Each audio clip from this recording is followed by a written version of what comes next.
Welcome to the Cape Breton Regional Chamber of Commerce panel discussion on the legalization of cannabis and what this ultimately means for our community and your respective businesses. Thank you to each of our panelists today for taking the time out of their busy schedules to join us for this very important and interesting discussion on this legislation, which takes effect in just 15 days. So Canada is the second country in the world to legalize the use of marijuana border to border, and the first G7 country to do so. In fact, Uruguay is the only other country in the world that has legalized the recreational use of cannabis. With that being said, I think we can all agree that there is a lot of question around this legalization, especially when it comes to the workplace, implications it has on local businesses, and what steps businesses can take to be prepared. It was important for the Chamber to have this panel discussion today to broaden our understanding of each of these topics. Our Chamber's mission is to empower businesses to thrive.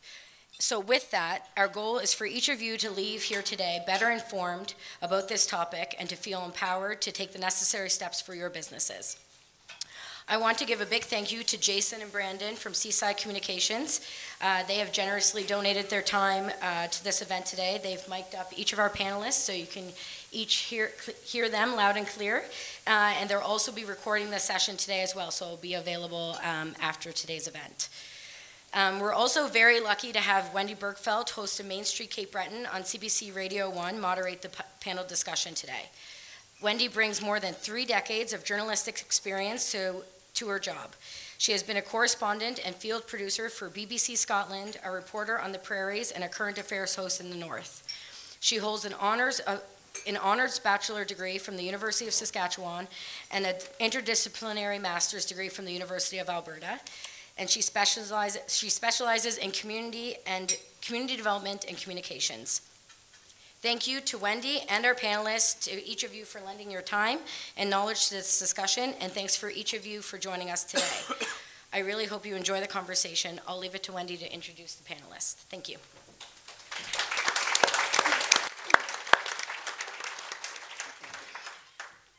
Well, thank you so much. And we have, I just wanted to mention to everyone that we have on the desks, on the tables, some question cards. You'll probably find a few question cards.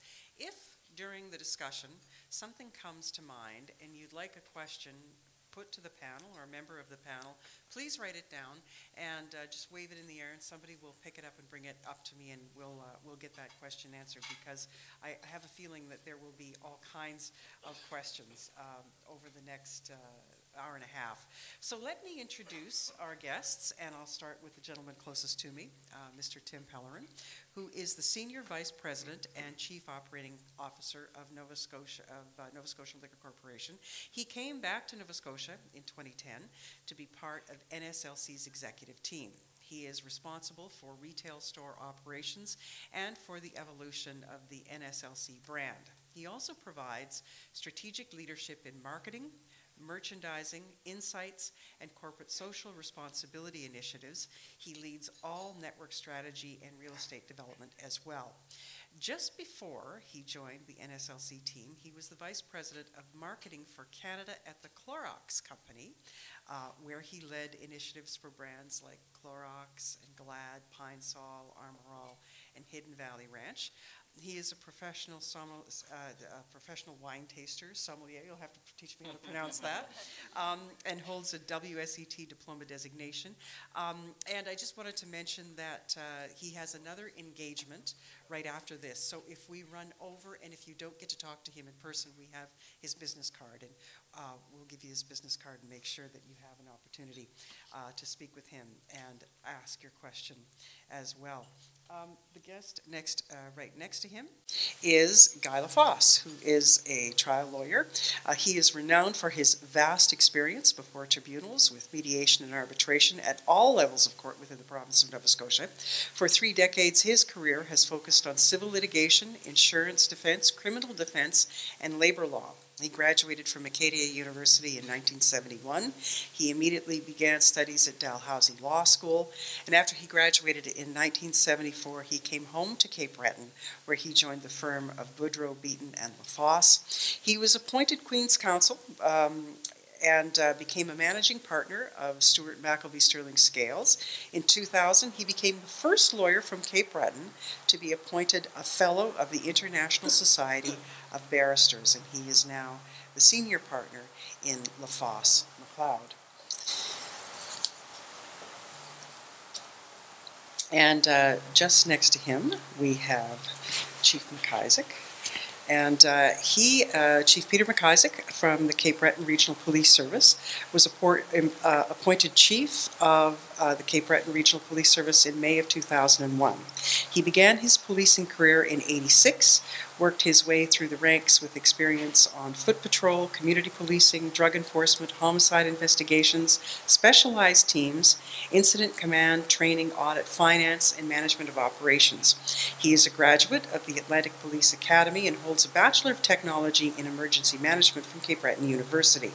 He has obtained further education from the Canadian Police College, Henson College, Dalhousie University, and St. Mary's, and he is a subject matter expert for basic investigation skills offered through the Canadian Police Knowledge Network. He is the recipient of the Police Exemplary Service Medal, the Nova Scotia Medal for Police Long Service, and the Queen's Diamond Jubilee Medal in honor of outstanding contributions to the community, to the province, and to the country. And we welcome Chief McIsaac with us this afternoon. We also have with us Mr. Scott Noss, who is the Senior Director of Inspection and Compliance at Nova Scotia Department of Labour and Advanced Education. He too is a graduate of Dalhousie University, but his degree is in the Chemical Engineering program. He holds a Master's degree in Science and an MBA, and after having held several various safety and managerial positions in both the public and private sector, he went to the Department of Labour and Advanced Education in 2008, and he is now the Senior Director of Inspection and Compliance. And next to him we have Mr. David Burton, who is the co-founder and president, and an experienced litigator, holds degrees in business and law from Acadia and Liverpool universities, respectively. He has assembled the Headland team, which is focused first and foremost on delivering a highly differentiated quality product to the market. It is a fast-growing business, the cannabis market, and the Headland team wants to be sustainable, long-term craft producer that will build a brand in a rapidly developing new world of legal cannabis production and sales, and he is developing his project in Cape Breton. And next to him, I have Patty, who is the Director of Human Resources at Cape Breton University. Before she joined CBU, she was the Manager of Labor Relations at Marine Atlantic. She's been in Human Resources for 10 years, has significant experience in collective bargaining, grievance administration, arbitration, policy development, as well as other areas of HR. She holds a Bachelor of Science degree from Acadia University and a law degree from the University of New Brunswick. She was called to the bar in 2008, and she is also a chartered professional in human resources. And that, ladies and gentlemen, is your panel this morning.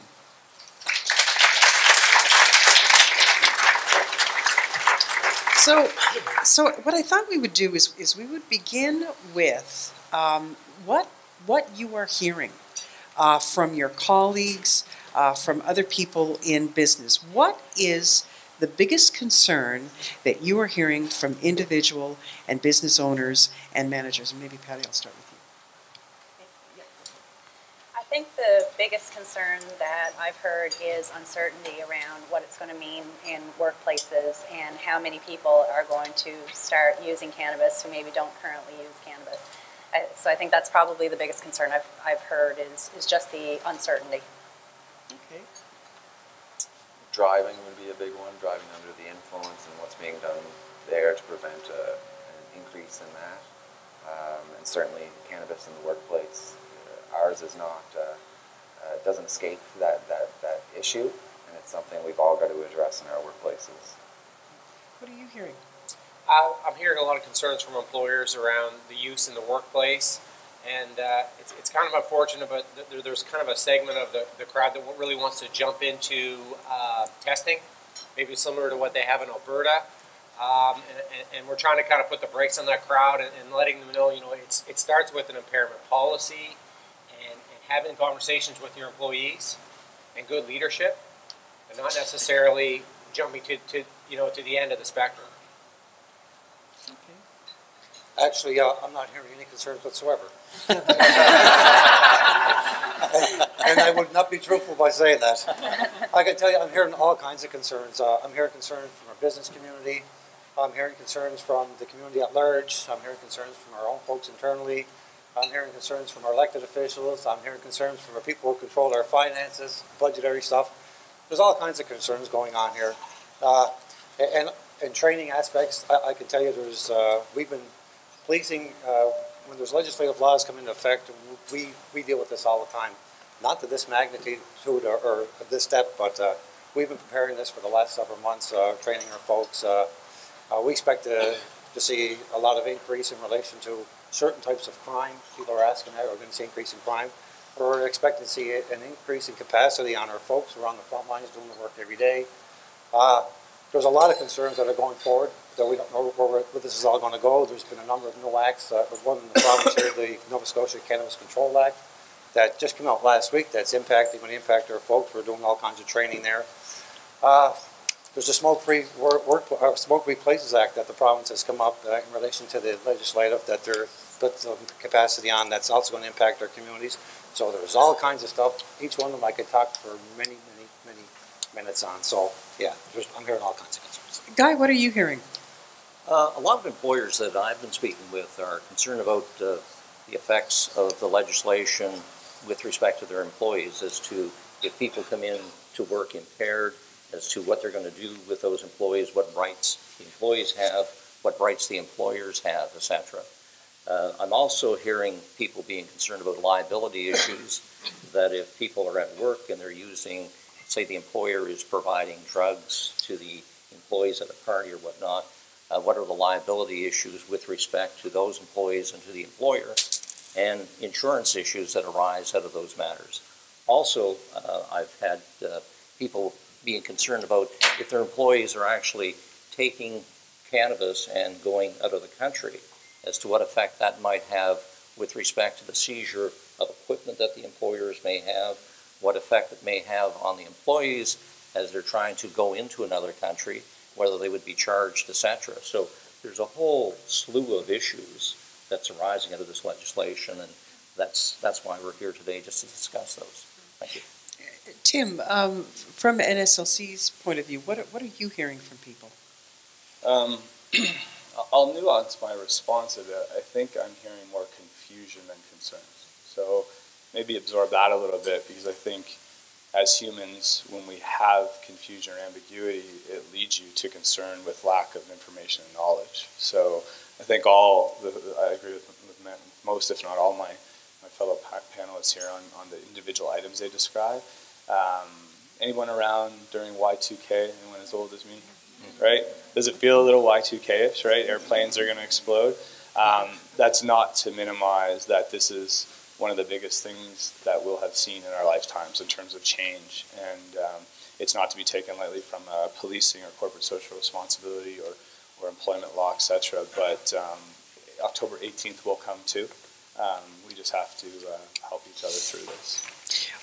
Well, maybe Tim, we can start with you on just what exactly is being sold, because I think a lot of us have an idea in our minds what will be sold based on what happened in college dormitories when we were 13 years old.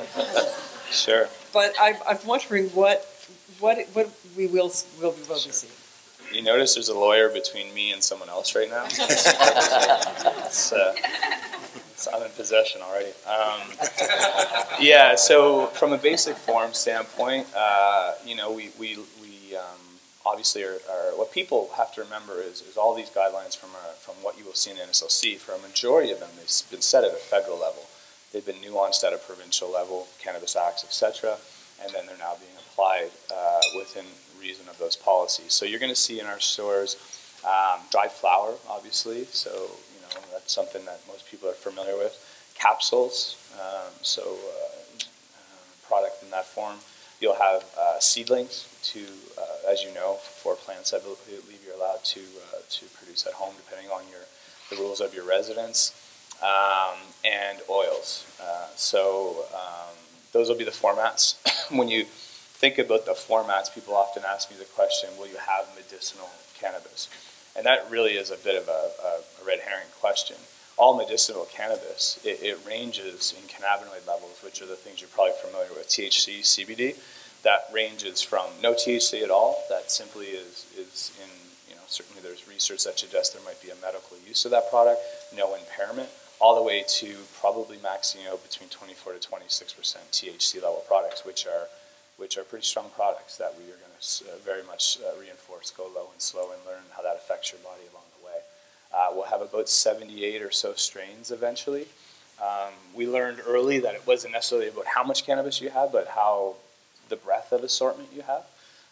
And then we'll have formats of pre-rolls, 1 gram, 3.5, 7 gram, and an ounce in a certain amount of those more popular formats. David, what are you preparing for in terms of product that you want to bring to the market? So we're very much looking to the next evolution of the products that will be available. We're looking at the vape pens, the edibles that our government has certainly indicated will come online at some point in the future. And obviously the premium dried flower product will be the piece that you hang your hat on.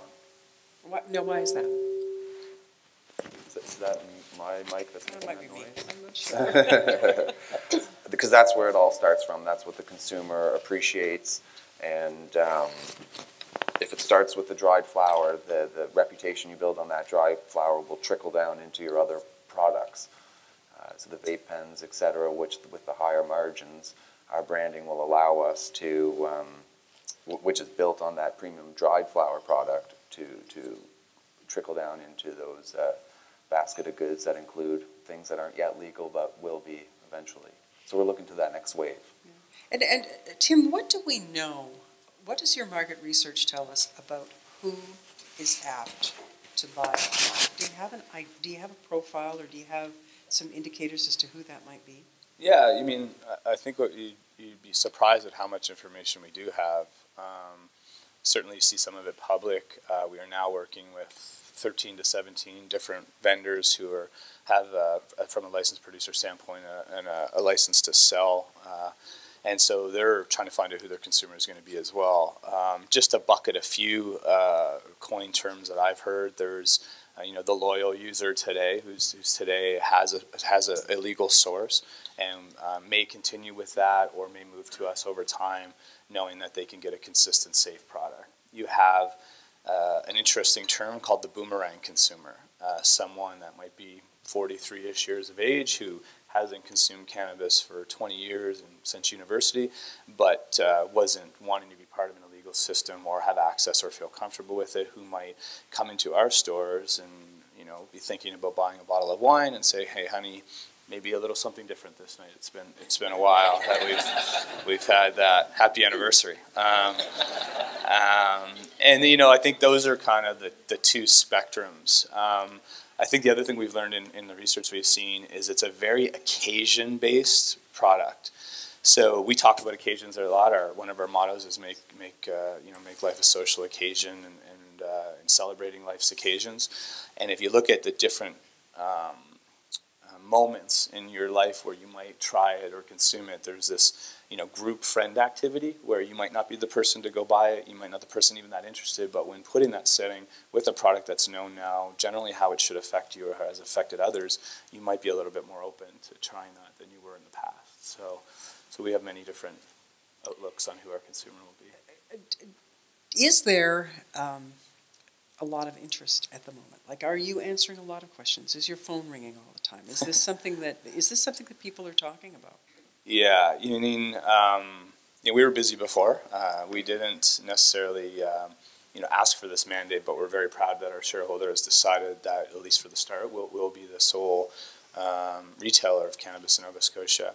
I am literally getting inquiries from Fortune 500 company CEOs from around the world, Diageo, InBev, these things you hear about that have these multi-billion-dollar market caps, because we are unique, that we are pioneering the co-location of beverage alcohol and cannabis in one physical location of anywhere in the world.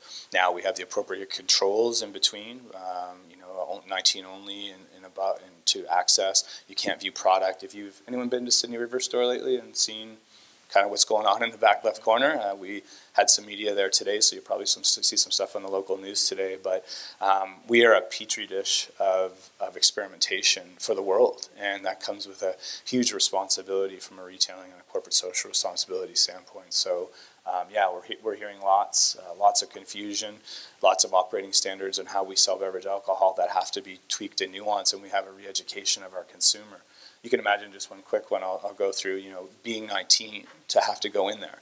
I take my two daughters into our stores if I'm, buying a bottle of wine. They're certainly not allowed to interact with the product or touch it or experience it in any way.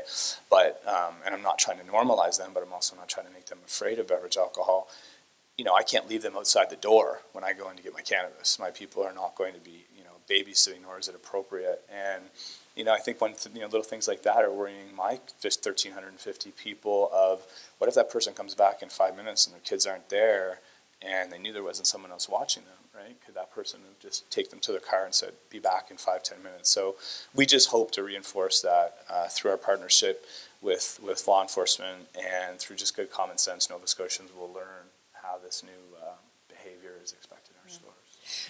Peter, what do you see? Like when you look at the potential users, what do you see as some points that would come to your interest in the police service? Well, the consumption of cannabis is not really something new that we've seen before. My concern is basically that when we legalized it, we basically normalized it. We don't really have a lot of data to go by in relation to another country around the globe that's done this sort of thing. You mentioned Uruguay. That's the only other country that has basically passed recreational use of cannabis. But we can look at the data in relation to Colorado and Washington states, and a lot of the data there will tell you that there will be an increase in the amount of motor vehicle accidents, personal injuries, increase in fatalities. The impaired driving offenses are probably going to go up. No different than in relation to what alcohol has done. So from a public safety perspective, as the police chief and as the enforcement for public safety in the area here, that is something that concerns me, to ensure that our folks do have the proper training, the proper communication and messaging go out there, that when people do this stuff, that they do it safely. And from a public safety perspective, like I said, you've got to look at past practices and best practices, and the data will tell you. So I think we can expect an increase in that, and that is concerning. Okay. I'm going to ask the same question to Scott, Patty, and Guy, but in sort of different ways. I'm going to start with you, Scott. What should employers be concerned about? What is the single biggest risk facing employers under this new legislation? Well, I think really it comes down, employers need to know their people. They need to know, when their people are behaving normally and maybe when they're off, okay, or impaired. And impairment due to cannabis is no different from impairment maybe due to other illicit drugs, prescription drugs, or even fatigue, for instance. So I think it's really critical that employers, continue to take that time and spend their time with their employees and really are aware of their actions or behaviors and making sure that they are safe and fit for work.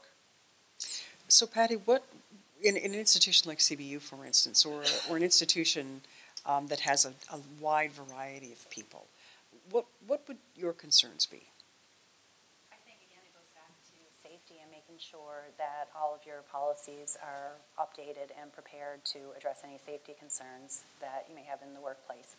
Every employer has requirements under the Occupational Health and Safety legislation, and any policies that you develop. It's not specific to cannabis, it's not specific to alcohol. It's making sure that it's up to date and all the rules related to the safety requirements in the workplace are well known to employees. So what, Guy, would you say people should be aware of? There are a lot of issues under for the employers, under the Human Rights Act, both provincial and federal, that there is a definition that says that if somebody is impaired by alcohol or drugs, and if they have an addiction, then you can't discriminate against an individual who has those addictions. And under the Human Rights Act, both provincially and federally, there is an obligation and a duty on the employer to be able to accommodate those employees. Now, it depends on the type of industry that an employer has too. if you're into a high-risk type of industry, it could be, for example, the oil sands or something like that where you've got heavy equipment operators, as opposed to someone who's in, say, a law office and with a secretary or whoever would be doing the work, that there's a heavier onus on the employer to make sure that somebody who's in a safety-sensitive position, such as a heavy equipment operator, is not using any type of cannabis or alcohol. So that's a real concern there. The other concern that I have when I look at the Cannabis Act, which is only 137 pages long, so it's great bedtime reading for anybody who really wants to enjoy that. But you know, when I look at some of the finer details of that act, and in particular the definition of distribution, what it includes is the definition of giving, possessing, and transporting. Now that may not mean a lot to you, but I remember in my previous life as a federal drug prosecutor doing a prosecution of an individual who was actually giving drugs to another person, and he was charged in that instance with trafficking and was convicted in a jury trial. So I'm envisioning a situation that the happy hours on Fridays at some businesses may take on a whole new connotation, with employers possibly providing cannabis to employees, etc. And so if you get into the strict definition of give within the meaning of the Cannabis Act, then you're in violation of that. Now, I can't imagine Peter having his police officers going out doing a search warrant and things like that, but it may very well happen. And if you're actually charged with that under the Cannabis Act, the maximum penalty is 14 years in jail. Very strict. It's very, very strict. And you also get to the stage that if you're transporting, so if you have, for example, a trucking business, and you have employees who are actually transporting equipment and or goods, and let's say they're going into the States and they happen to have some cannabis on them legally acquired in Nova Scotia, it may not be the same, certainly in most of the states in the United States. And not only can that person be charged with importing drugs, but the equipment, the trucks, the equipment, all the goods can be seized as well. And so it creates quite a hardship for employers in that instance. You also get into liability issues, so that if you go back to the happy hour cannabis party at the employer's office, and the employer has got an obligation to make sure that employees aren't going out and driving. So if they happen to go out and drive and get into a significant accident where they're injured, or they could be causing somebody else to be injured, you get into host liability issues with respect to what are the liability factors that come into play for the employer. You also get into some very significant insurance issues, because if somebody is actually under the influence, as to whether or not there is then coverage under that policy. So those are the types of things that are arising out of this legislation that employers really have a look at. Those are just a few. So David, you are running a business. I mean, but you were also civil litigator before you did this. How are you setting up your policy? How are you thinking through all of these eventualities? It's been a steep learning curve for me, but I was very fortunate to get in bed with a consultant out of Southern Ontario, a Danish growing specialist who's since been acquired by Aurora Cannabis. And the first thing this long in the tooth grower told me was the number one mistake I'm seeing proponents make, aspiring producers make, is not getting into HR early enough, developing their policies before they've even got a single employee on the books. And he described that as the biggest pitfall that he's seen the companies he's working with make. So we came back to Nova Scotia with that information and immediately got a very senior lady into the management team, Colleen Alexander, who's been in HR for decades, to lead us in that regard. What could go wrong?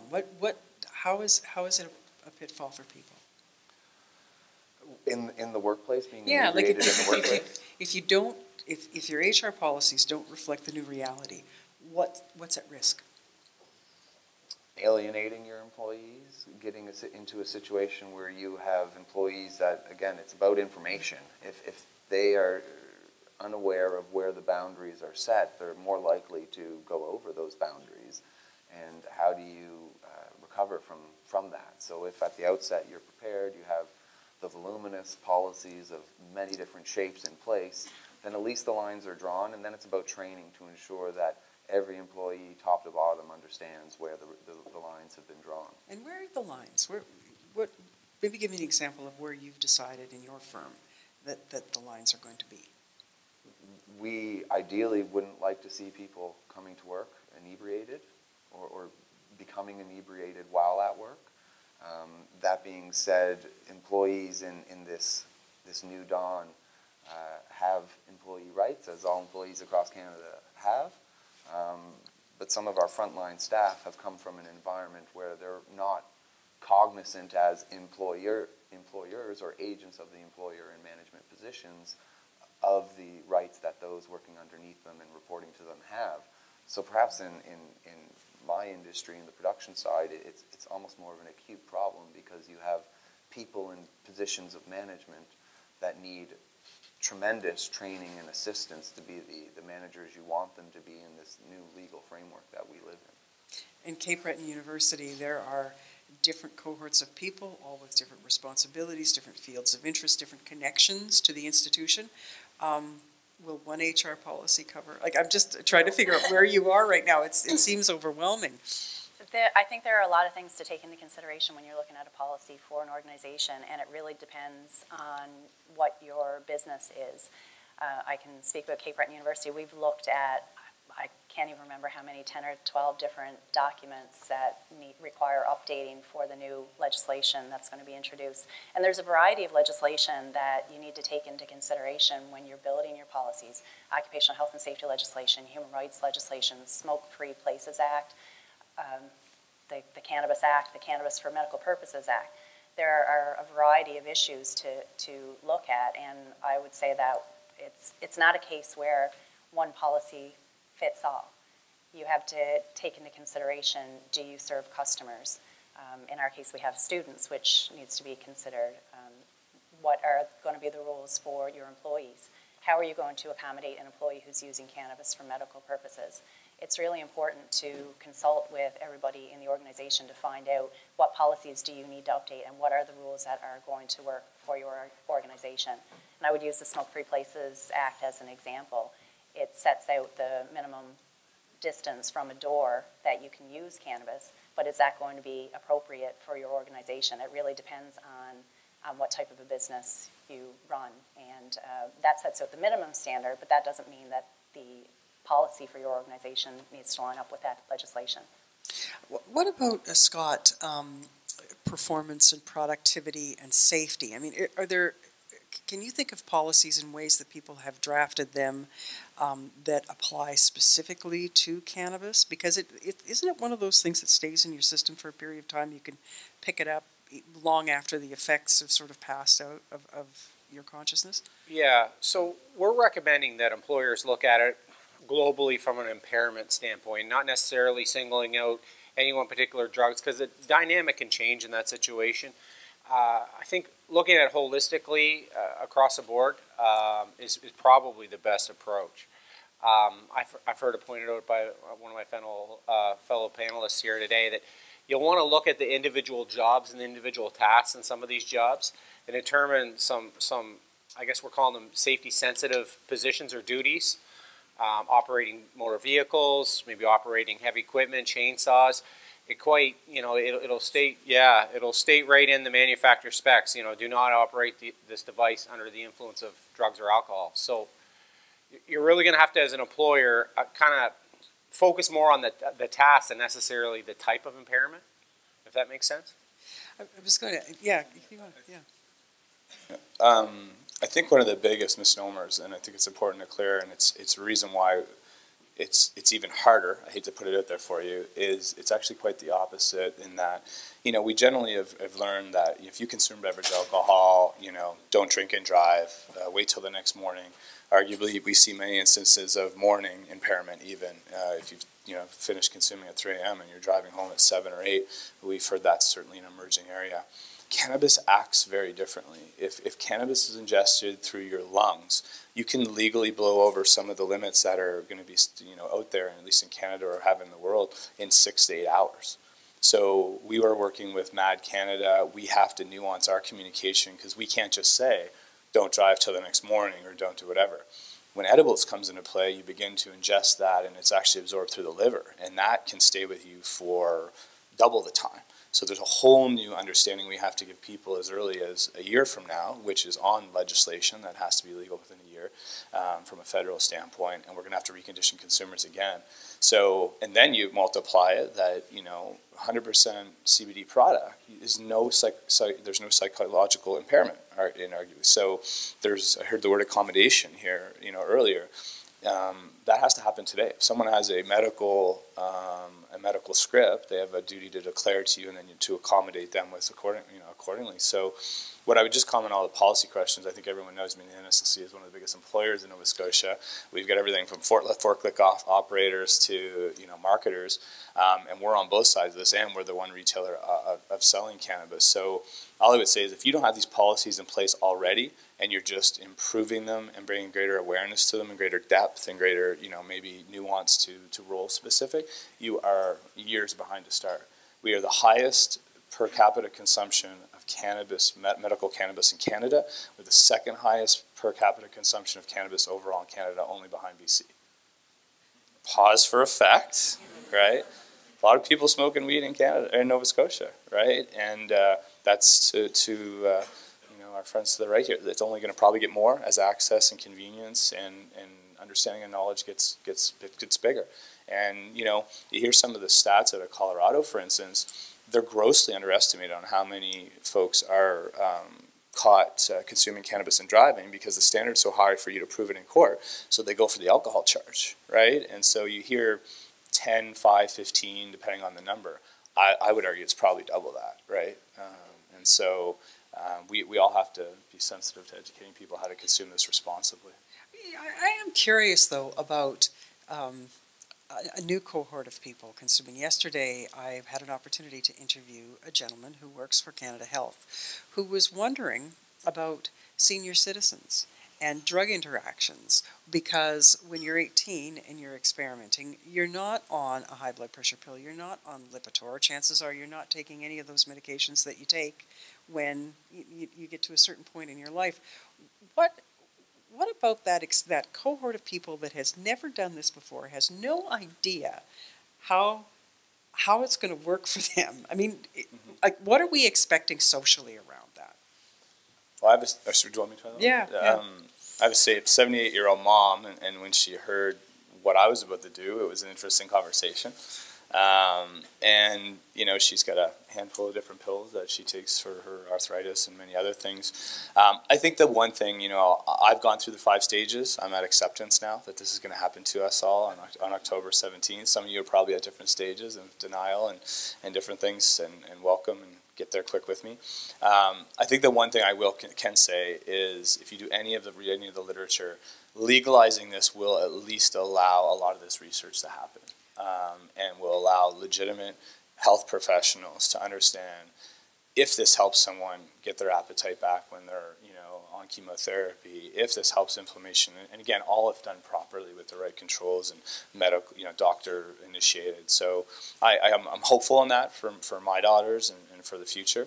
I think in the meantime, though, there's a lot of confusion and a lot of unknowns that ultimately this is something you're ingesting and creating a personal experience through.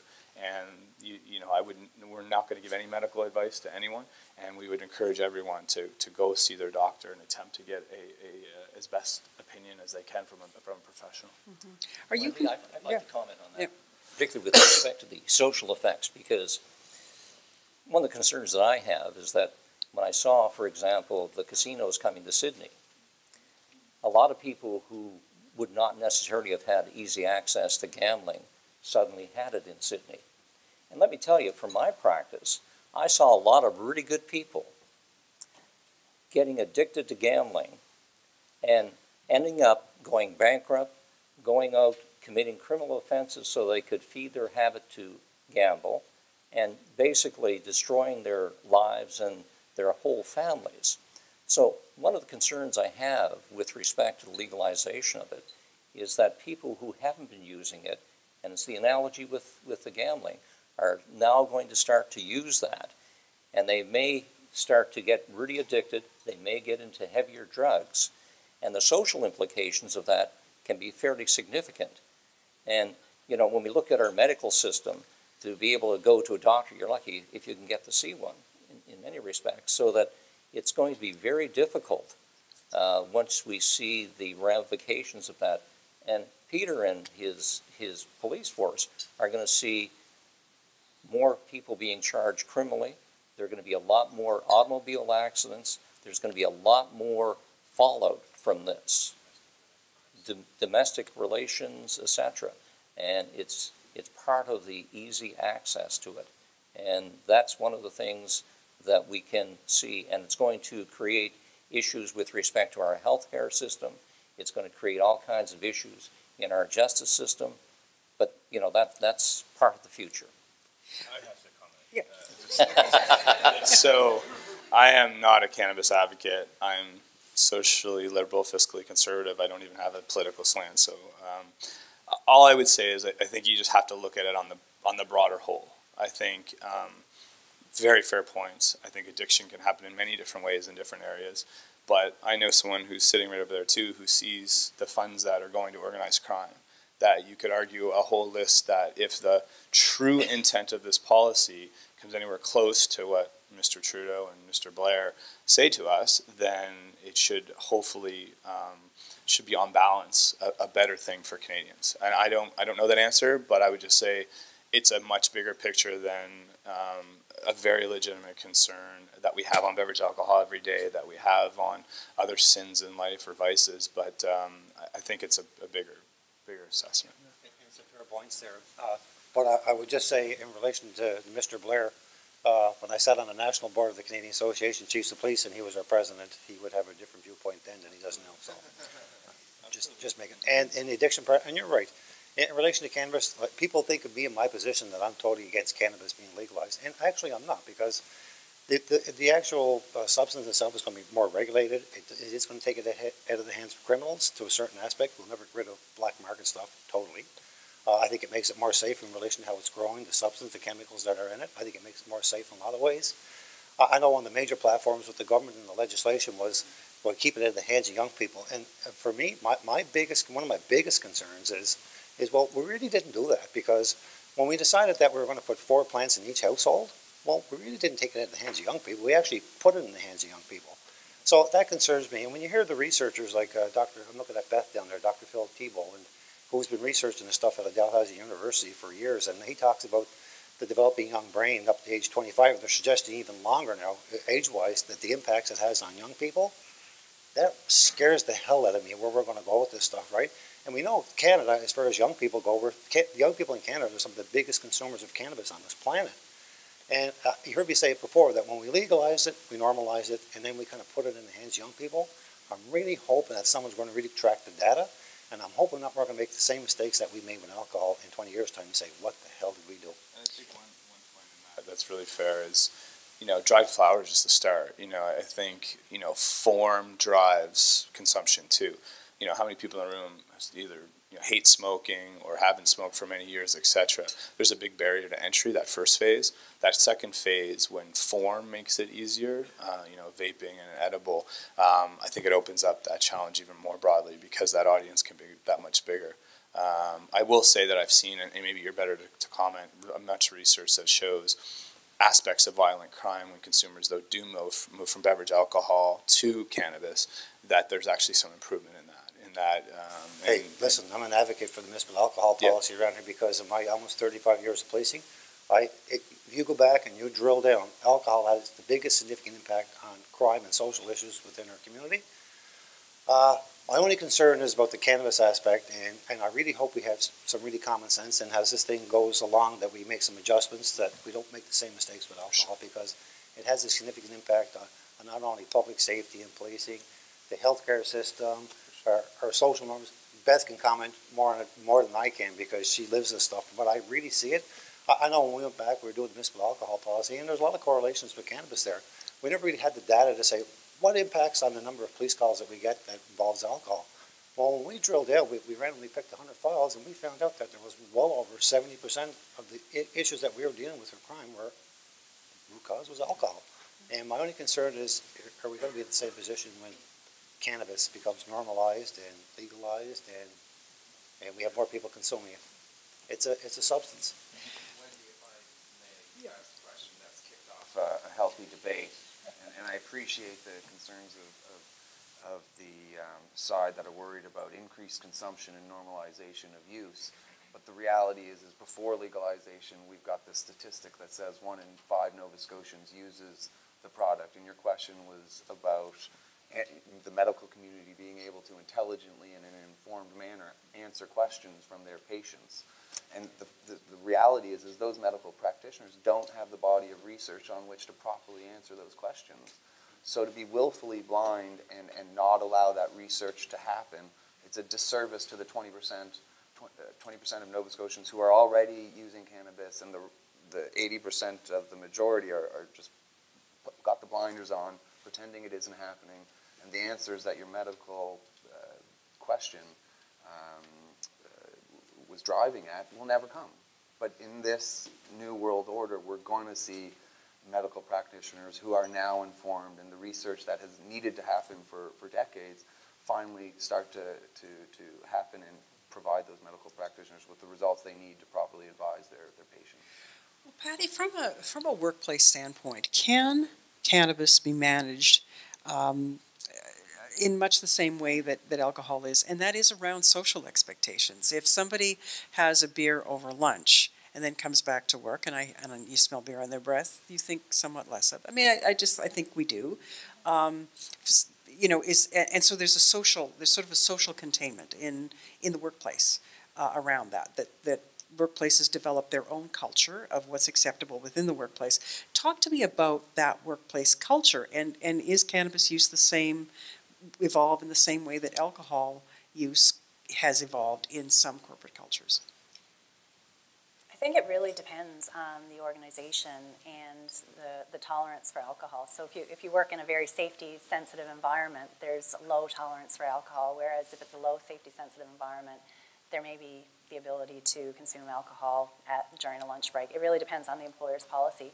The challenge with cannabis is that there's still a stigma attached with cannabis at this point, and I think as time goes on, some of that stigma may go away, and it'll become more of the norm. And that's where I think employers really need to turn their minds to what is the expectation around cannabis? What is reasonable for employees to expect? What do you expect from employees? And the important thing to focus on is communication and education with employees, so that there's no misunderstanding about what the rules in the workplace are for your specific workplace. So open up those lines of communications and develop the policies that make sense for your organization. And I would say it's important not to assume that people are going to act reasonably and exercise good judgment. So I've heard a lot of people say that most people know that they can't come to work under the influence of alcohol, so it's going to be the same thing with cannabis. You'd be surprised how many people you talk to who think that as soon as it becomes legal, well, there's nothing the employer can do. Then I'm entitled to use it. And it's the same with cannabis for medical purposes. People assume if they have an authorization that they can use cannabis wherever they want to and whenever they want to, which is not the case. It really depends on the policies and the rules in place at the workplace. Policies, because we're going through that right now with the CBRM. I know Guy makes some good references here, and you made some references as well too, right? You need individual policies for your own organization. I know the CBRM is developing overall policy with regards to the things that you talked about in relation to addiction is an illness and a sickness, and there's certain obligations on the employer to provide accommodations and put things in place to support people in the workplace, right? However, the police organization itself, we just about got a policy developed internally that that we are going to initiate within our own organization. I'm getting some pushback because the CBRM thinks that we should have one encompassing policy. Well, I'm saying no, because all our departments are different, and policing is certainly different in the public safety aspect. You think about the duties that a police officer performs every day and the amount of decisions they make, then sometimes involve life and death. And the other thing is we carry firearms. We have people on specialized teams who carry big guns and make big decisions on certain aspects. So we're trying to develop a policy in relation to the things that you talked about, impairment and coming to work and the expectations. But we're also governed under the Police Act where you cannot consume alcohol or any other type of drugs other than prescribed if it impairs your ability to perform on your job function. But it's not that simple. Calgary Police Service just last week issued a policy basically saying anyone carrying a firearm, both on and off duty, cannot consume cannabis. And I'm like saying, okay, well, hold on. Now, there's a legislative law in place. There's internal policy. Does the internal policy outweigh the legislative law? I'll digress to you, legal counsel. It's going to be a field day for lawyers. So it's funny. We have a meeting tomorrow, and we got our legal people, our HR people involved, and I'm very lucky that I sat on the Human Relations Committee for the Canadian Association of Chiefs of Police, and we've had some people researching, and they had a whole bunch of entities come together over the last 6 months, and we think we've got a really good policy in place in relation to the expectation that you can't be impaired when you come to work, no matter what your job is. And you can say a police officer carrying a gun, but I also made the reference to you earlier, Guy, when I said, well, risk and job function is all relevant to the position. I said, what about the guy in public works who's putting the lug nuts on a police vehicle that's going to be involved in a high-speed chase in 3 hours' time? When he's impaired putting the lug nuts on, the wheel's going to fall off. So there's really no difference when you compare it all. So that's some of the things that we're trying to work out, and it's complicated. Well, Ben, if I could just talk with the culture in a workplace, because it's really incumbent upon employers not to create a culture where the use of drugs and alcohol is the norm. Let me give you an example of where that happened, and it's an unusual example. It was probably, 20, 25 years ago, not to age myself too much, that I was defending this RCMP officer who was an undercover agent. And part of the task that he had as an undercover agent was to go in and become part of the group that was selling drugs. And so a lot of time was spent in taverns and various other places. And so what happened after a while, he became addicted to alcohol. Okay? So the culture back in the RCMP barracks in Sydney, as an example at that time, is that when there was a big roundup of one of these drug busts, that what would happen is that the officers involved would go back to the detachment, and there was a bar there, and you were expected to drink. That's the culture. So this guy got really addicted to alcohol, both through the work and at the workplace. And he was married at the time. It's a sad and interesting story at the same time, but he was having an affair with this lady, and this lady was having an affair with her employer. So my client was upset because the lady that he was having the affair with was having an affair with her employer. So I'm confused. So he went out and he slashed the tires of the girlfriend's car and the employer's car. He ends up getting charged criminally. So because of the addiction issues and the professional people that I was able to bring in, and because of the references that he had, he was able to get an absolute discharge in the circumstances. It didn't end there. The RCMP then had a hearing to see whether they would fire him. They brought in a special panel from Ottawa, and so I was representing him at that particular hearing. But before the hearing, I was doing a lot of research and found out about the culture within the RCMP, how the RCMP had encouraged its employees to go back to the bar after the drug bust, and they had a number of studies conducted which indicated that, look, this is part of the culture. People are becoming addicted to drugs, they're becoming addicted to alcohol, and that's something as an obligation as an employer you should be looking at. So in that particular hearing, we got into those matters and brought those issues up. So at the end of the day, this fellow wasn't dismissed, and in fact, they put him on a rehabilitation program, and he then started working with other officers who were having the same problem.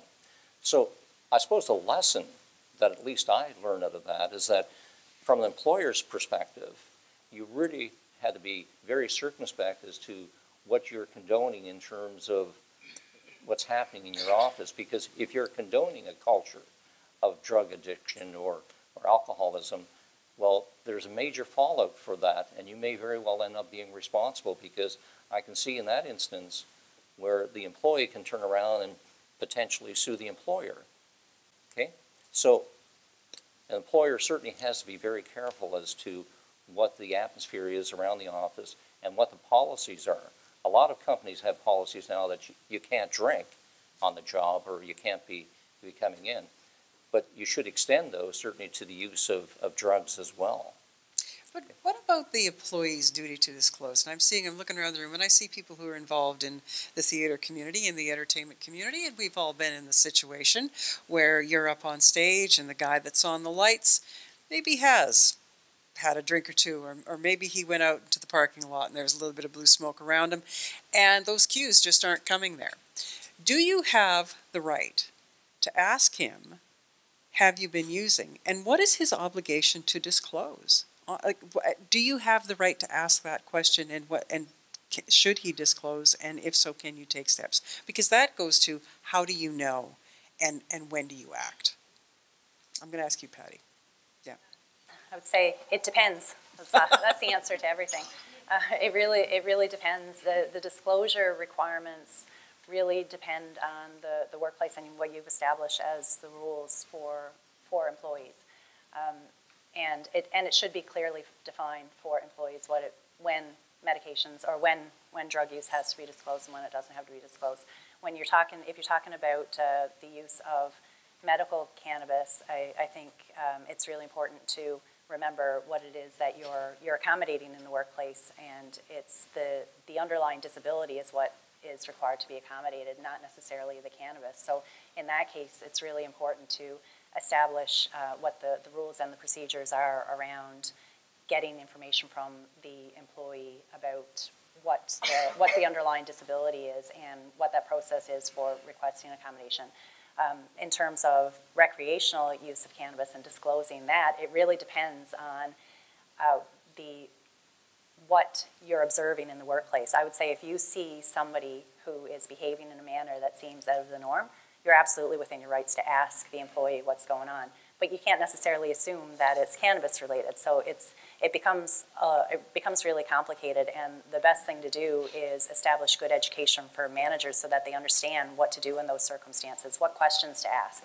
So you don't necessarily have to assume that the person is under the influence of cannabis, but you can start that investigation to find out what's happening with the person in the circumstances, and do some investigation to figure out what the next steps are, whether it's testing, if you do that in your workplace, or if you need to take the person out of service. It could be something completely unrelated to substances where they need medical attention. So yeah, I think it really depends on the circumstances. Scott, are there protocols that you can that are off the shelf that can help people answer the question, when is somebody impaired and when do you act?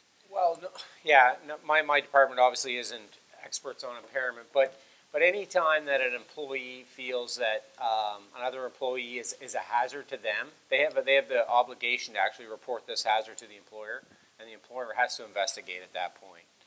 And again, the employer knows the employee, knows how they behave under normal circumstances, and if they have reason to believe that they're impaired, well, they need to then begin to look. And again, Patty alluded to this. It's going to be very situational dependent. It's going to be very different if this person's operating a piece of heavy equipment versus delivering mail in an office. So, the situation will have to be examined. The person, how they're behaving. They obviously have to have a discussion with the employee. And then from there, the employer is responsible to come up with a safe means to ensure that everybody at the workplace is safe. Tim?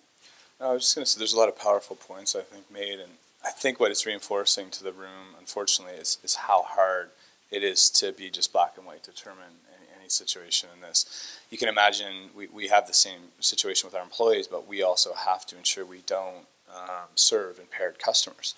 So, for law enforcement, the analogy I'm giving my employees is this is beverage alcohol before the roadside test, before breathalyzers, right? And believe it or not, breathalyzers are only around for 30 or 40 years. I remember the anniversary came 62. Yeah, it's not hundreds of years, obviously, and so for these guys and a small degree us, it's back to a protocol to determine a reasonable standard of whether that person is impaired or not. Because we're talking cannabis today, but I think you're hearing the word impaired about 500 times out of us. And if you take that I love the analogy earlier, but to fatigue, right? Like we have forklift operators, our folks in our store operate pallet jacks and forklifts. There's many different ways you can be impaired. So if you think of it from impairment and you think about how you determine impairment, I think it's a really powerful way to look at it. I just wanted to know, are there any questions in the room? Does anybody have anything that they would like to see covered? If you want to write that question on your card, and we'll bring them up and have a look at your question. But one of the sort of the broader sort of themes I'm hearing sort of swirling in the air is still this issue of stigma. There's still stigma associated. Well, there's stigma associated with alcohol use in some offices, but certainly stigma around the use of cannabis. And I'm wondering about managing that. Because you can see very quickly how offices can divide among the users and the non-users in the way that sort of the smoker-non-smoker discussion took place, people who remember the 80s and sort of the tensions around that. So what advice would you give, maybe I'll start with you, about sort of managing the stigma and the natural human sort of sense of judging one another, I suppose? Yeah. I'd hate to say this, but I'll piggyback on something. I think we're one generation away from a lot of those going away.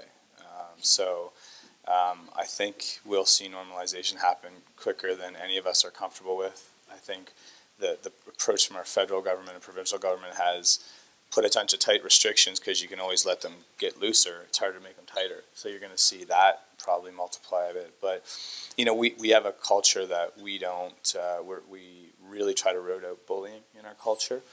It is something prevalent, whether you're 60 years old or 16. That happens in many corporate cultures. We're not going to, we don't have a particular plan against it, to counter it, but it will be legal.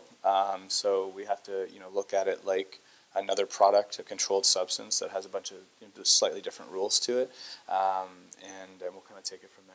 But yeah, I'd say we have no proactive plan, but we'll certainly be sensitive to anyone who's ostracized accordingly for any reason. Guy, do you have any thoughts about that?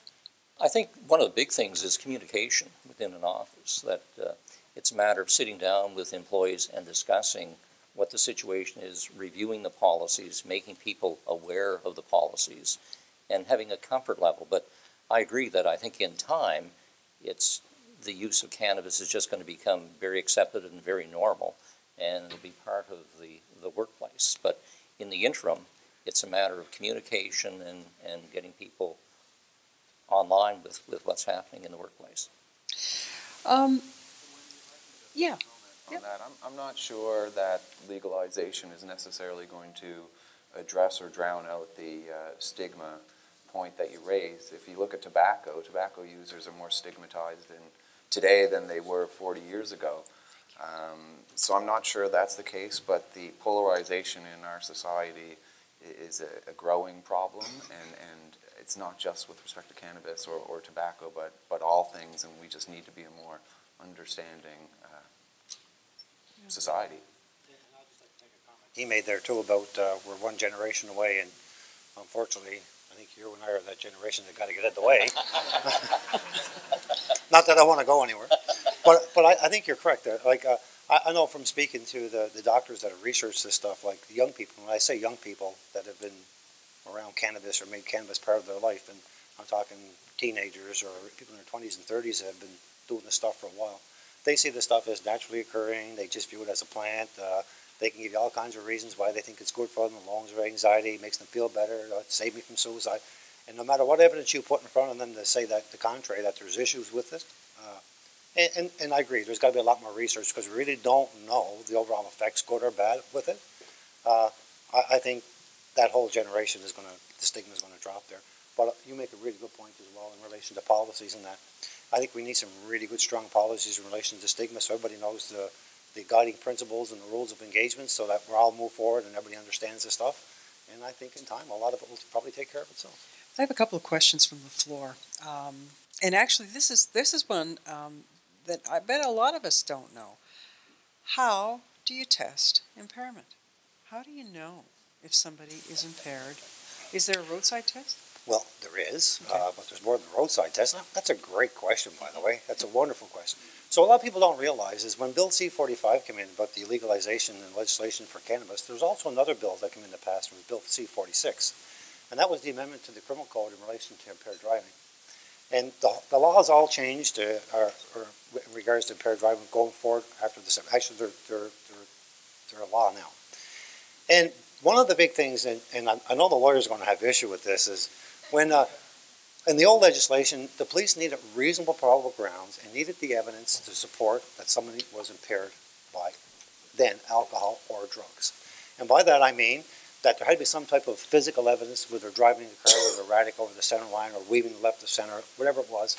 When they approached the vehicle, the individual had reddish bloodshot eyes, odor of alcohol, or had muscle incoordination, was fumbling with their papers, unsteady on their feet.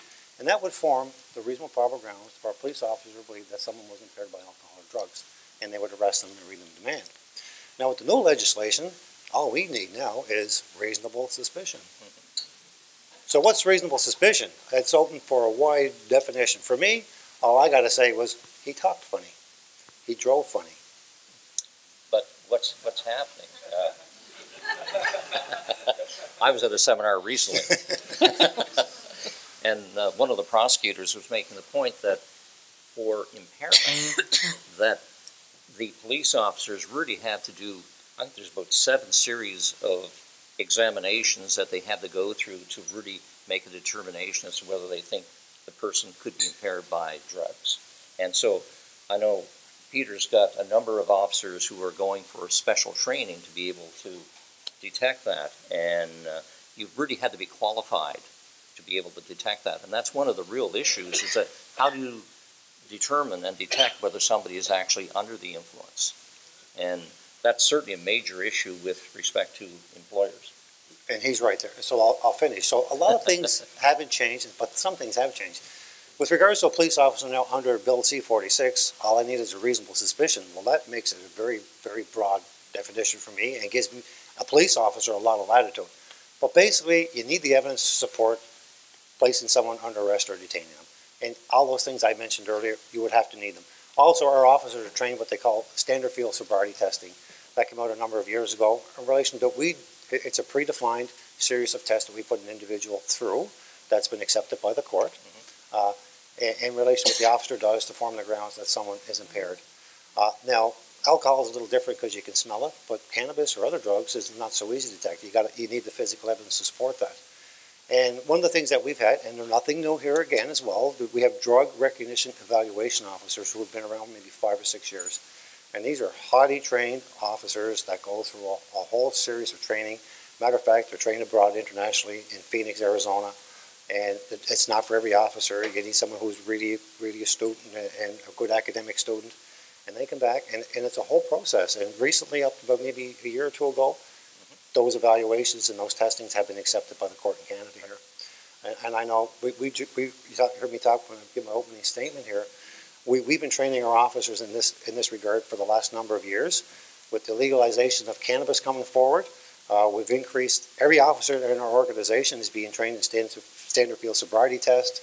I've just actually sent 5 officers away who just graduated last week in relation to Phoenix, Arizona, being drug recognition evaluation officers. Train the trainer, they're going to come back and train some more folks here. So I have more capacity because we think the numbers are going to increase, and I need people ready to deal with this stuff when it happens. I have about 3 questions that are around the nature of the cannabis. One question has to do with sort of the fundamental differences between strains and varieties, and whether or not you can tell whether Nova Scotians are ingesting cannabis that is legal or illegal. Is there a way to tell whether this has been legally purchased? There's no difference in the product. It's just There's no way. Well, there's no way to know. I would say this. I mean, organized crime is are sophisticated organizations, and upon legalization, they need to continue to try to maintain their revenue, and so the only thing they can do to, in some ways, compete in cannabis is to drive price down. And to drive price down, I would be very concerned after October 17th of what goes into that product, the nature of that product, to both in cannabis as well as in much more stronger, more illicit drugs. So that scares me. But in terms of the product itself, no. I mean, think about, from a return standpoint, we're going to take returns of the product, but only during certain circumstances, and it'll be well tracked. But you could see someone who wanted to take illegal product back into the system and by buying ours and basically swapping and things like that. So, but there's very hard to determine the actual product and the nature of it itself. One of the questions is asking if there is a designation to know if it's a correct product. When you buy a package of cigarettes, you can tell that's well, you should be able to tell whether that's a legal pack of cigarettes or not. Will you be able to tell because of a stamp on it or a band or some kind of branding? There's it's been very late coming, but from a federal standpoint, there are packaging requirements that have to be consistent across any licensed producer in Canada. I'll tell you, with the amount that has to go on some of these packaging, when you get some of these small packages, like the 1 gram or 3.5 gram, my eyes are going and I can barely read what's on these bottles. They are bottles. They will tend to be medicinal type bottles in nature when you see them. Unfortunately, that means you can't see through to the product and see, certain cues of the product form itself. But yeah, it's a very regulated packaging environment and came fairly late to many of the producers from a federal standpoint, so they're really catching up right now to try to get those requirements, the appropriate requirements on them. From a marketing standpoint, is there value in letting Canadians know, letting Nova Scotians know this is a locally grown product under these standards? Is it like when I go to buy my organic tomatoes? Is that the way the customer wants to interact with this product? From a marketing perspective, on October 18th, the rules change big time. They become much more restrictive, leading up to, the Gardiner Expressway in Toronto right now is littered with $1 million billboards for Tweed, Aurora. They're all coming down on October 17th. So the ability to differentiate yourself from a marketing perspective in the traditional means isn't really available to LPs, unlike as it exists with alcohol. It's going to be more akin to tobacco and less like alcohol. But certainly getting your story out there, however you do it, whatever novel means you use to tell your story about organic or your growing methodologies or your craft nature or your rural location that's providing employment to the community, that the onus is on the individual producer to get that message out there. And there will be an excise stamp on legal products. And under the legislation, there was perhaps maybe security, but the biggest, most onerous part of the regulatory process for an aspiring LP was the record-keeping program, the seed-to-sale mechanics that need to be put in place. We've gone with the industry leader, Ample Organics, and we've done that because they are validated in the eyes of the government, and that's how the government's going to assure itself that it's going to manage to get that excise stamp on the products going out the door, because they're quite keen to collect those revenues. I have two questions that are people are interested, and it has to do with what employees will know about products. So if I'm going in to the Sydney River store, and I am serving turkey, and I want a Chilean wine, I find the woman who knows everything there is to know about Chilean wine, and I ask her, and she recommends something. If I walk into the store and I say I'm having a party for 6 people, and none of them have used before, and none of us know how to do this, will somebody be able to answer those questions and recommend a product? Does it work the same as wine? And yeah, I mean, we'll giggle along this one together, but so we hired either through transfers, outside hires. I have one of my folks in the corner over there who did over 250 interviews or so this summer.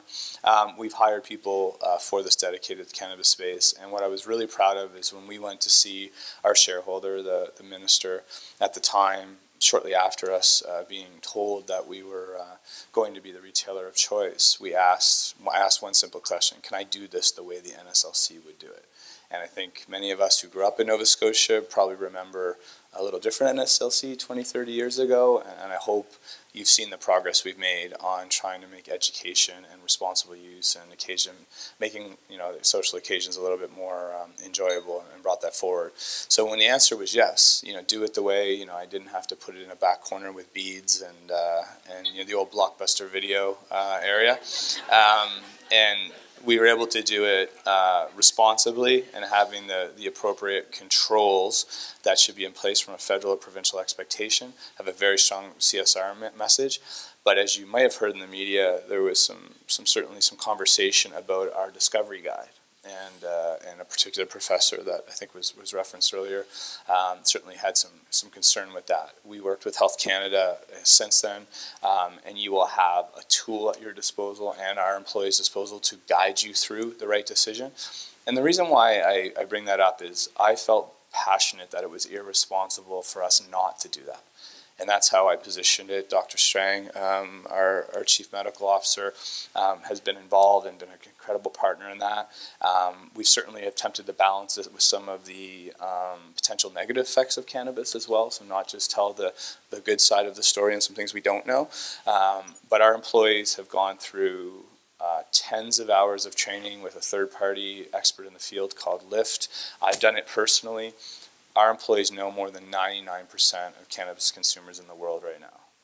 Someone who smoked cannabis for 30 years probably doesn't know what they were smoking unless they were really engaged in it. And our employees will be ready to have those conversations with you and customers out there. There is a question about the current Cannabis Act and the impact on First Nation interests in growth and distribution. And actually, I may ask you, and then I'll ask Dave because you're in the industry. What are you seeing? I'd say a complicated one. So I certainly am not the person to answer it. But what I'll say is, First Nations community is something that our shareholder and the relationship take very serious, and we consult quite often with the beverage alcohol side and have some great partners in that space, but there's a lot to be figured out on the jurisdictional, I'll choose my words carefully, the jurisdictional rights and who ultimately has the ability to make that decision of who can produce and retail in line with the expectations of Health Canada's federal statutes around licensed producers and then retailing of it. So I think there's going to be some tests of that question over the next little while. David, have you heard anything within the industry, within those who are working in your cohort about this? There's certainly an expressed and public intention on the part of the government to assist Indigenous communities to get a piece of this new industry. And that's great. As a former lawyer who took an interest in Indigenous issues in law school and went on a few international mutes on the issue, I think it's absolutely intriguing. I can't wait to see what happens. There's constitutional arguments that I think will be made and are wildly likely to be successful. I think it could be a real game changer to some of the constitutional case law that exists in this country. And I see a very active participant from communities right across Canada in this industry. I have quite a few questions I want to get through, and they're sort of not really thematically connected now. We're going to go back. There was lots, Patty, I'm going to send this to you. There was lots of mention of workplace accommodation for disclosed conditions, but the note goes on to say, accommodation must be reasonable to employer. It is not absolute. Will it require a Supreme Court of Canada decision to set standards for reasonable accommodation for cannabis, or are there, what precedents do you use when you use the phrase reasonable accommodations in a workplace environment? It's an interesting question. I think when it comes to cannabis, the rules around accommodation are pretty clear. We mostly understand that we have to accommodate to the point of undue hardship, but when it gets to cannabis, it becomes a little bit more challenging because there's a misunderstanding about what that accommodation means. So There's, like I said earlier, there's the assumption that if you're using cannabis for medical purposes, then it's you can just use it wherever and you can smoke it at any time, which is not actually the case. You have to go back, I think, to the beginning of the accommodation process and really work through, first of all, what is the disability, and once you establish that there's a disability that requires accommodating to the point of undue hardship, then you need to work with an employee's physician to determine what the appropriate treatment for that is. And I think it becomes very challenging because when it comes to cannabis for medical purposes, there aren't a lot of physicians who have expertise in this area. So it's really challenging to determine whether or not the person has exhausted other forms of treatment. Is this the appropriate type of treatment? And if it is the appropriate type of treatment, when are they using it? How are they using it? Do they have to use it during the work day? Do they need to smoke it? Can they vape it? Can they use it in capsule form? There's a lot of questions that have to be answered through that accommodation process, but I would say that the process itself is the same as for any other type of accommodation. First, you establish that you need an accommodation, and then you have to look at it individually on a case-by-case basis to see what the person's needs are and what it means in the workplace and how you can meet the person's needs compared to the workplace. And another point to keep in mind, it's the same as any other accommodation. You may not be able to use the employee's ideal accommodation. So they may want to smoke in the middle of the day. That doesn't mean that you're obligated to accommodate that request. You can look at alternate forms of accommodation. This is a question that has to do with terminology, and it says cannabis is consistently used as an envelope descriptive word. How are we expected to word policy when THC is not present? Yeah, I mean, I'll default a little bit maybe to the side here. I don't think there's any medical evidence or any public anything to the contrary that would suggest that a full CBD based product has any effects on impairment. And although it's very hard to get that product, not a lot of producers produce it, and it's in high demand. So I think it comes back to that word impairment. I'll look to any of my partners here, but it's really about cannabis being flipped out to whether it's anything that influences you into an impaired state. There's a question about how this might impact tourism. Which is I think it's a legitimate question. My wife is the vice president of marketing for tourism, or for Discover Halifax, so we talk about this one a little bit. So we've looked at this with our partners. It's hard to look at the U.S. because there's only specific states that a few of them we've mentioned, and I've been to many times: Colorado, Washington State, Oregon, and different versions thereof. Now California, Nevada, etc. They have a tremendous amount of U.S.-based tourism that's coming across that border because of either novelty or desire. No one has an example, like I heard it mentioned Uruguay, and we both acknowledge, a third world country basically. No one knows what it means to come to a country that everywhere you can do it, right? So I often say, like, we will probably get our fair share, of tourism, like we do. If we get 5% of Canadian tourism today, do we get 5% of tourism based on cannabis today? Maybe. I think those who are connected to U.S. borders would maybe have a little bit of inclination to have a little bit of a greater fair share because of just access and ease. But I think there's something there. I don't know how big it would be today. We only have a few minutes until Tim has to go, so I'm going to ask a couple more short snappers, and then I'm going to just allow you to chat with people amongst yourselves. But this is a really good question. Can each panelist present their favorite 2 positive outcomes from legalization? I'll give you a second to think about it. And while you're thinking about your 2 favorite positive outcomes, I'd just like to thank everybody for your questions. They're wonderful questions. And it certainly is, I'll pass them on to the Chamber just to let them know that there is still interest in this subject. But 2 positive outcomes from the legislation. How about, why don't I start with you, Peter? None. No, just kidding. Actually, there's two. One, I think that it's regulated. I think that's a really good thing because there's going to be controls put in place in relation to how it's grown, what fertilizer used, and it's going to be more safe. And hopefully, it's going to take it out of the hands of criminals and minimize the black market, which overall makes it more safe. Okay. Scott, you're with Occupational Health and Safety. Two positive outcomes. Yeah. The big positive for us is impairment has been in the workplace since the beginning of workplaces, right? And it's never gotten this much airtime.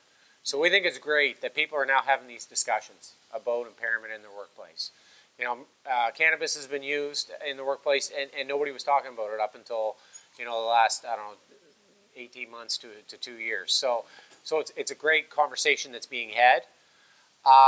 And I don't know if my second point's a positive, but I really think, the good workplaces are going to remain good workplaces. If there's effective leadership, good policies and procedures, and good supervision and good employee relations, I really don't think that cannabis becoming legalized is going to have a major impact on those workplaces. Now, workplaces where there's challenges, there could become some serious issues. And it may drive some of these companies out of the marketplace, which I guess brings me to my positive point. I really think it's going to be a challenge for those workplaces that have a challenging culture. David. To the question you posed that elicited so much debate, I think the research that's going to start happening and the understanding of this product that's going to come from that is absolutely huge. And secondly is employment in rural Canadian communities. Under the legislation that's in place now, it changes after October 17th. There were different security requirements for facilities that were located outside of major cities. So in Nova Scotia, Halifax is considered a grade 2 security city. And if you're 75 kilometers outside of Halifax, the burden on you with respect to your vault and your cameras, etc., was significantly less.